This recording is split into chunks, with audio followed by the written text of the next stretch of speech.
రాత్రి ఎవరితోనో మాట్లాడుతూ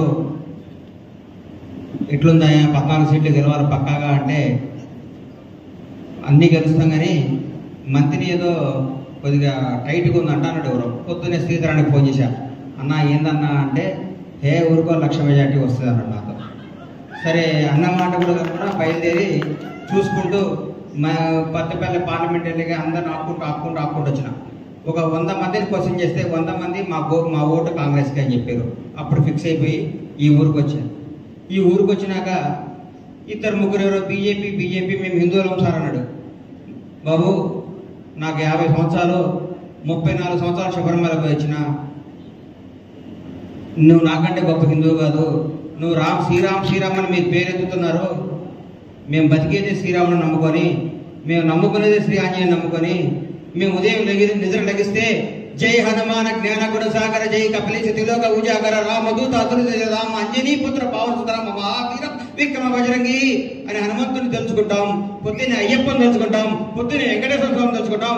ముస్లిం సోదరులు వస్తే నమస్కారం పెడతాం, క్రిస్టియన్ సోదరులను గౌరవిస్తాం, ప్రతి మతాన్ని గౌరవిస్తాం, ప్రతి ఒక్కరిని ఆదరిస్తాం. మాకంటే హిందువులు ఎవరో లేరు, మీరు హిందూ పేరు చెప్పుకుంటున్నారు, మా అనువరువులో మా రక్తంలో హిందుత్వం ఉంది, కాంగ్రెస్ పార్టీయే హిందూ పార్టీ అని చెప్పారు. రాహుల్ గాంధీ గారి గురించి, సోనియా గాంధీ గారి గురించి, కాంగ్రెస్ కుటుంబం గురించి మీకు మాట చెప్పాలి. వడి అడుగులేస్తున్న రాహుల్ గాంధీ నడుచుకుంటూ వస్తే నాన్నమ్మను దారుణంగా చంపింది ఈ టెర్రరిస్టులు. బాధల్లో తట్టుకొని బయటకు వచ్చి కాలేజీకి పోతుంటే అమ్మ ఫోన్ చేసి నాన్న సీపెరంబుదూరులో ముక్కలు చేసి చంపారని చెప్పింది. అన్ని కష్టాలు తట్టుకుని నిలబడ్డాడు రాహుల్ గాంధీ. ఆ కుటుంబం కాంగ్రెస్ పార్టీ దేశానికి ఎంత సేవ చేసిందో మీకు తెలియదా? కాంగ్రెస్ పార్టీ దేశానికి ఎంత నిలబడిందో మీకు తెలీదా? ఎన్ని ప్రాజెక్టులు కట్టిందో మీకు తెలీదా? ఎంతమందిని ఆదుకుందో తెలీదా?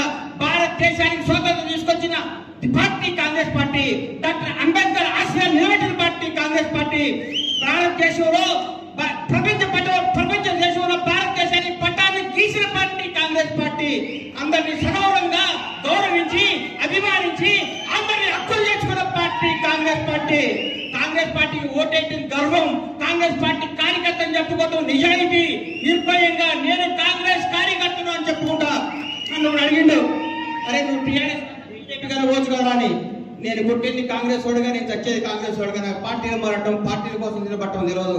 నేను రాజకీయాలు ఉంటే కాంగ్రెస్ లో ఉంటా, బయటికి పోతే కానీ చస్తే కూడా కాంగ్రెస్ నాది. ఎందుకంటే ఈ మూవన్నెల రంగు పార్టీ కాంగ్రెస్ పార్టీ. కాంగ్రెస్ కార్యకర్త అని చెప్పుకునే పదవి కంటే నాకు ఏ గొప్ప పదవి వద్దని చెప్పిన. అట్లాగే ఒక రాజకీయ నాయకుడు కావాల్సిన 3 లక్షణాలండి. ఆయన మీద ఆయనకు బాగా నమ్మకం ఉండాలి. ఆయన దగ్గరికి వచ్చే ప్రతి కార్యకర్త ఆయన నమ్మాలి. వచ్చిన ప్రతి కార్యకర్త ఆయన మర్యాద చెప్పాలి.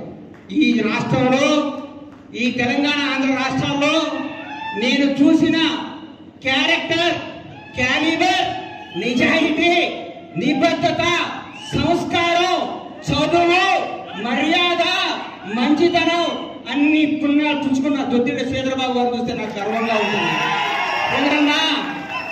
నిజంగా నేను చెప్తున్నా, మీ గుడికి ఇప్పుడే అన్నవాడ ఊర్లో గుడికి పోతే దర్శనం చేసుకున్నా. ఇట్లా వచ్చా కదా దత్తాత్రేయ స్వామి చూద్దామని పోయినా.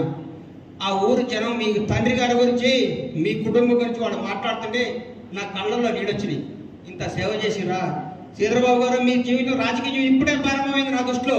మీరు భారతదేశం గర్వంగా చెప్పుకునే స్థాయిలో కూర్చుంటారని నేను సగర్వంగా చెప్తున్నా. అలాగే పెద్దల వెంకటస్వామి గారు, ఇందిరమ్మ సమకాలికులు, ఇందిరాగాంధీ గారితో పనిచేశారు, మహానుభావులు. ఆయన ఎక్కడున్నా గర్వంగా ఉంది. నా మనవడు కాంగ్రెస్ పార్టీ ఎంపీగా పార్లమెంట్లోకి వస్తున్నాడని దివినున్న మనవడిని చూసి ఆనందపడే రోజు మీరందరూ 1,00,000 ఓట్ల మెజార్టీతో మన వంశీ గారిని గెలిపించి సగర్వంగా వెంకటస్వామి గారి సేవను గుర్తు చేసుకొని, వాళ్ళ తండ్రిని, వాళ్ళ పెద్దన్న గారు వాళ్ళు చేస్తున్న సేవను గుర్తుంచుకొని ఆ బాబుని మీరందరూ దీవించి పైకి పంపించాలని కోరుకుంటూ, ఈ అవకాశం ఇచ్చిన మందని ప్రజలందరికీ, పెద్దలు శ్రీధరబాబు గారికి, వివేక్ గారికి, వేదిక మీద ఉన్న అందరికీ నా హృదయపూర్వక కృతజ్ఞత తెలియజేస్తూ సెలవు తీసుకుంటున్నాను. జై కాంగ్రెస్. అస్తం గుర్తుకే, అస్తం గుర్తుకే, అస్తం గుర్తుకే. రాహుల్ గాంధీ ప్రధాని కావాలి, మన డాక్టర్ వంశీ ఎంపీ కావాలి. ఆల్రెడీ రాబోయే 10 సంవత్సరాలు కాంగ్రెస్ పార్టీ అధికారంలో ఉంటుంది. వాడుకోండి, ఆడుకోండి, బాగుపడండి, కాపాడుకోండి. జై కాంగ్రెస్.